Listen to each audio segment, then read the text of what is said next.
Well, yesterday was the OTA. We survived. We're still here. And I wanted to try something new with a video as the OTA was yesterday. This isn't a video rehashing the OTA, telling you what the OTA is. There's plenty of other creators that do that, or you could just read the blog post from Second Dinner.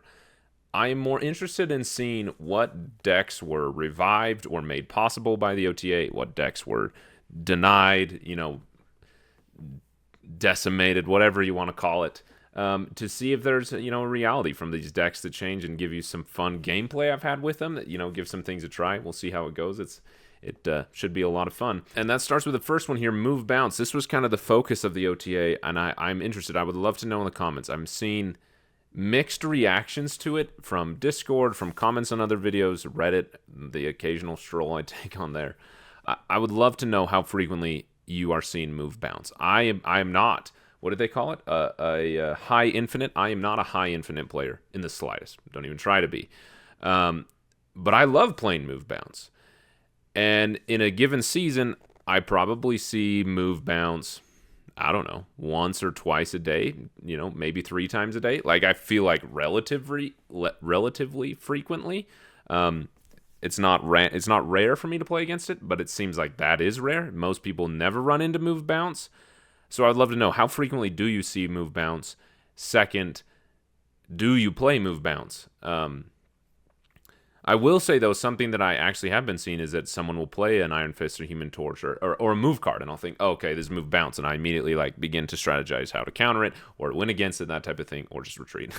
But then it ends up just being regular move. And so I'm curious if regular move is something that people are still making work, trying to make work, enjoying, whatever you want to call it.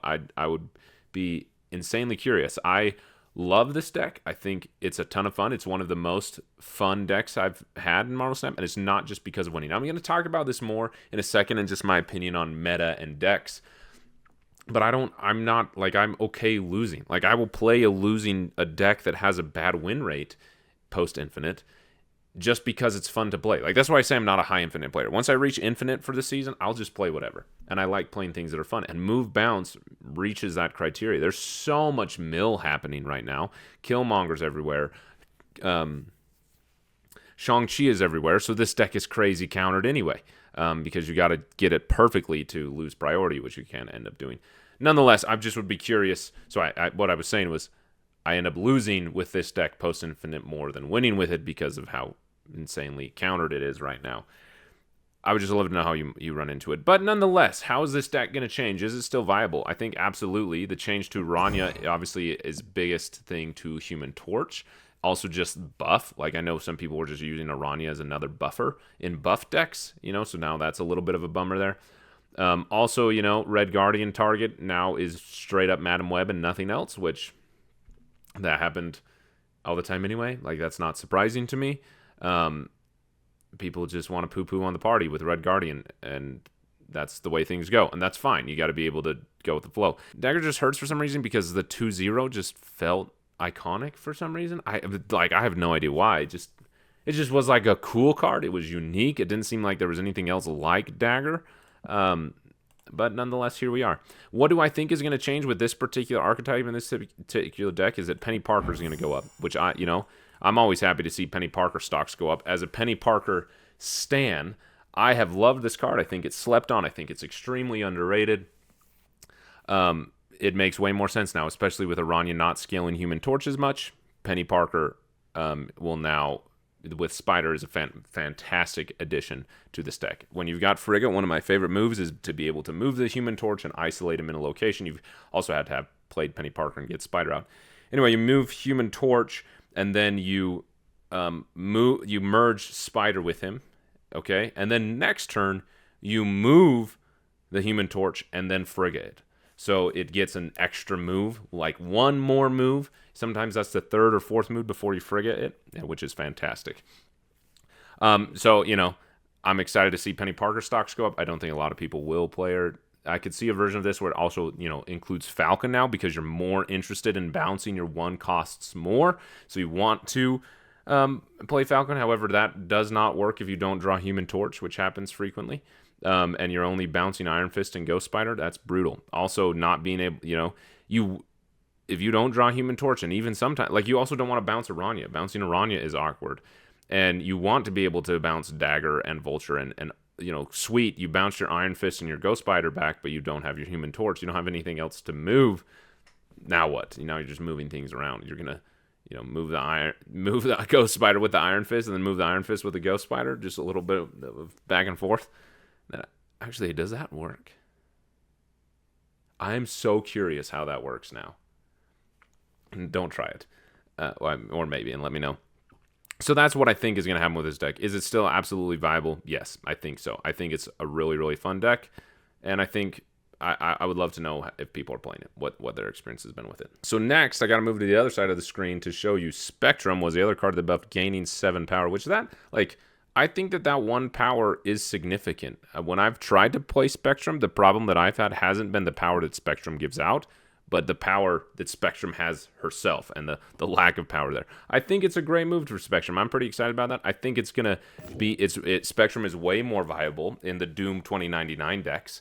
This is one that I actually have brewed up anticipating the Captain America, Sam Wilson Captain America with the shield. That's why it's called a double-double, because there's 2 Captain Americas and 2 Dr. Dooms. I think Spectrum is extremely interesting in this deck now, because you play something like this, and now every single card, except for Dr. Doom and his Doom bots, are ongoing, and they're very interested in Spectrum. Obviously, this isn't a totally ideal version of this deck, but something along these lines. I'm excited to try that out. I think it made next season a lot more interesting. I also think, and this is way more important, I see a lot of people talking about like the end game players, the players who are collection complete or near collection complete, and how these buffs, Spectrum buff, it doesn't really matter. Leader buff doesn't really matter. Well, want to know who that does matter for? People who are Series 3 incomplete and who are playing just a basic Spectrum ongoing deck with Onslaught and Iron Man and not Coulson, Colossus and Howard the Duck and Mojo and Ant-Man, like those low-cost ongoing cards. Those are the people who are really, really interested in the Spectrum buff, and it really benefits. I think a Spectrum deck is totally viable. There's different versions of it. I just don't have any more decks space to show you, so I think it could be particularly interesting. I don't think it will ever become a top contending deck, but I think it's absolutely reasonable to play now.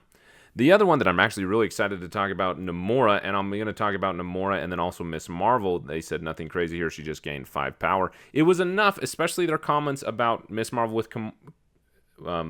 Namora, that, they said that a bit of extra power will help complete with the robust complement of 4-cost cards we're seeing today, perhaps even in some particularly sophisticated Namora decks. They are coping hard. That line was enough to convince me to go and spend my keys, and to try and get Miss Marvel. She was one of the cards I was missing. And Kamala is one of my favorite characters, so I wanted the card when it was released, and I never got it. Nonetheless, here we are. So I got it, and I also got Ares, which is fine. But I didn't want Ares. I wanted Miss Marvel, which is crazy to think about. But there's absolutely no way to get the Miss Marvel Namora combo to work. I tried. Here's some gameplay of it when I did this video initially. It just does not work. It is way too complicated. And when you end up winning, it's because of Namora and not Miss Marvel. It doesn't work. The power just can't be there. Y'all.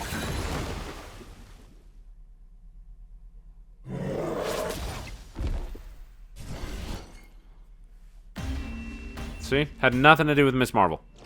Absolutely nothing to do with her. It would be interesting if the text for Miss Marvel was you just had like 2+ cards. Something like that. Could be able to play a Mr. Sinister in a location and, meet the criteria or something. I don't know. Nonetheless, Namora is really interesting, and I've got 2 decks for Namora. This one was one that I just kind of cooked up really. I've been saying that Penny Parker is phenomenal in Namora-style decks for a long while. I just personally love Penny Parker.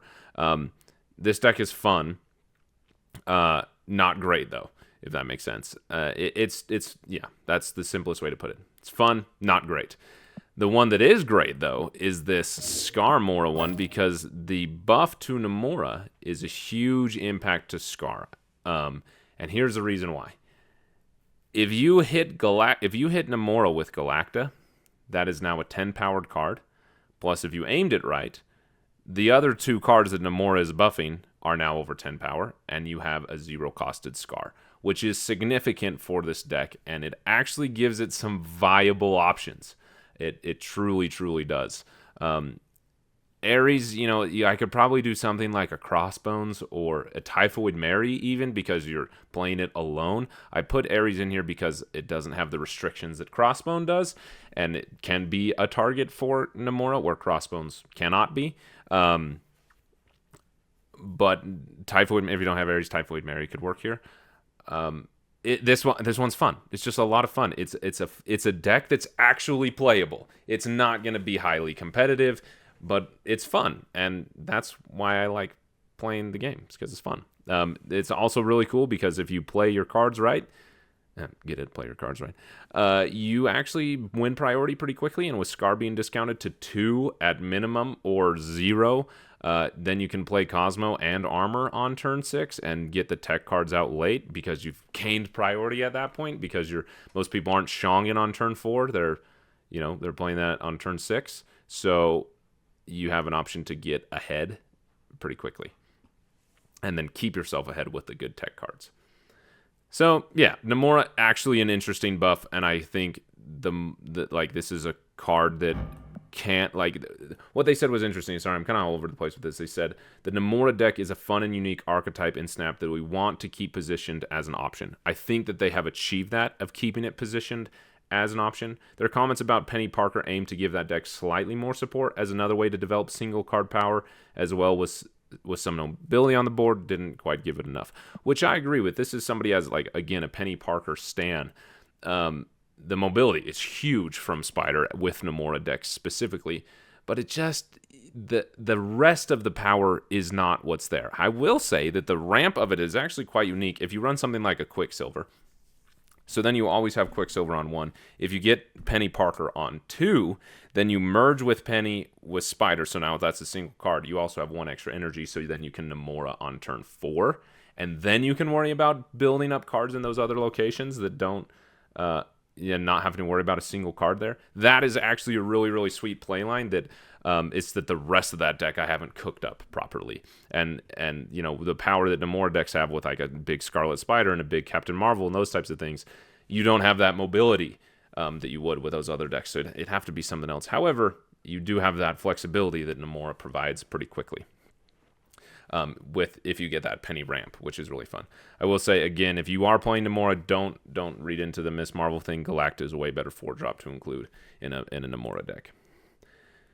And then the rest we have with Leader and Sandman, that's just cool. Like the Sandman buff, I think is significant in a traditional Doom 2099 deck. Sandman's job is to stop something like Move Bounce. Sandman shuts down Move Bounce on turn 6.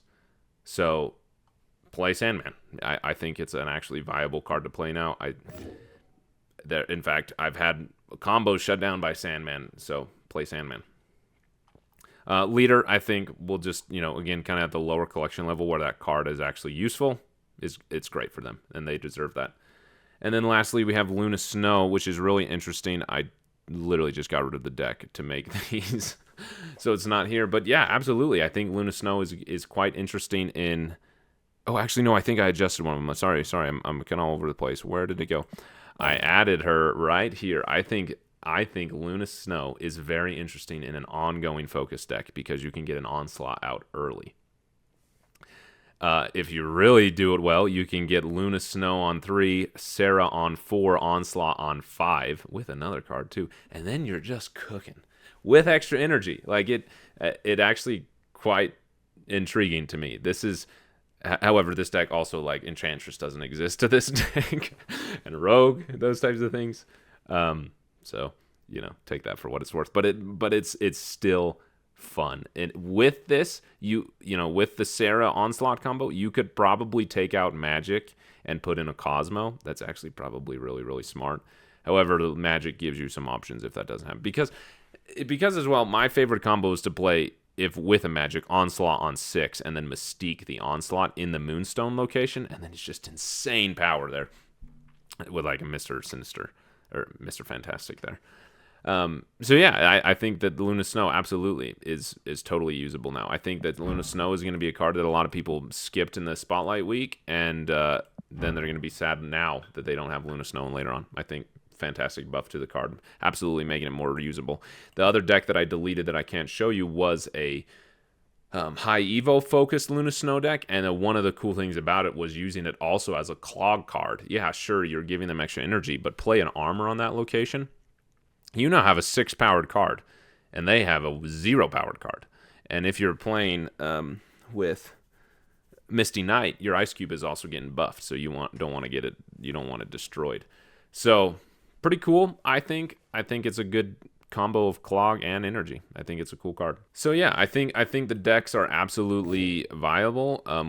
What's happening with them? I think it's gonna work out. I think they truly did enable some decks, and what they intended to disable, I think they did appropriately with move bounce. But again, I would love to see what people's experience with move bounce is in the comments, because people seem quite pressed about it. Like, they seem really bothered. Like, oh, why would you hit a deck that had a skill issue and a skill gap and people weren't playing, and now it makes regular move hard type of things. Like, I would love to know people's take on that one in particular. So thanks so much for watching. I appreciate every single one of you. If I have no idea if I'm going to include or not in the edit some gameplay from this Namora deck, either one of them, I thought it would be interesting to include actual gameplay in these videos. So if you're listening to this, it's because I included it. So let me know in the comments if that is interesting, or if I should just not include the gameplay and just have this be talking. Anyway, thanks so much for watching.